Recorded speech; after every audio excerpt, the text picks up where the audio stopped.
হালধিবাৰী বুঢ়ীমাই মন্দিৰ ৩৭ নং ৰাষ্ট্ৰীয় ঘাইপথৰ কাষত স্থাপিত এই ঐতিহাসিক মন্দিৰভাগ সেৱা নকৰাকৈ পাৰ নহয় ঘাইপথটোৱেদি অহা যোৱা কৰা এগৰাকীও পথচাৰী। বিশ্বপ্ৰসিদ্ধ কাজিৰঙা অভয়াৰণ্যৰ বুঢ়াপাহাৰৰ সমীপত অৱস্থিত এই মন্দিৰভাগৰ অপাৰ মহিমাৰ বিষয়ে যি জানে সেইসকলে বাহনৰ পৰা নামি সেৱা জনায়, নতুবা বাহনৰ পৰা হৰ্ণ বজাইহে পাৰ হয় এই মন্দিৰভাগ। মহাশক্তি দেৱী দুৰ্গাৰ এই মন্দিৰভাগত দেৱী দুৰ্গাৰ প্ৰতিমাৰ উপৰিও আছে ভগৱান শ্ৰী গণেশ, শ্ৰী বিষ্ণু, হনুমান তথা বিভিন্ন দেৱ দেৱীৰ প্ৰতিমূৰ্তি। মন্দিৰভাগৰ সমীপত অৰ্থাৎ ৰাষ্ট্ৰীয় ঘাইপথটোতেই অৱস্থিত এটা শিল, য'ত নেকি মান্যতা আছে যে বুঢ়ীমায়ে তাত জিৰাইছিলে আৰু সেই বিশেষ শিলটো ৮০-৮৫ ফুট খান্দিও কোনো ধৰণৰ লৰচৰ কৰিব নোৱাৰিছিল। গুৱাহাটীৰ পৰা যদি আমি কাজিৰঙাৰ দিশে আহোঁ ২২০ কিলোমিটাৰ পাৰ হোৱাৰ পাছতে এই মন্দিৰভাগ আমি পাওঁ।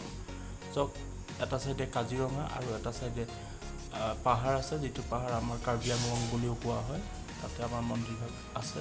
চ' আপোনালোকে আহিলে দেখা পাব বা সকলোৱে দেখিছে মন্দিৰভাগত আহিব। বহুত ধুনীয়া ঠাই হয়, আপোনালোকে বহুত ধুনীয়া ধৰণে উপভোগ কৰিব পাৰিব।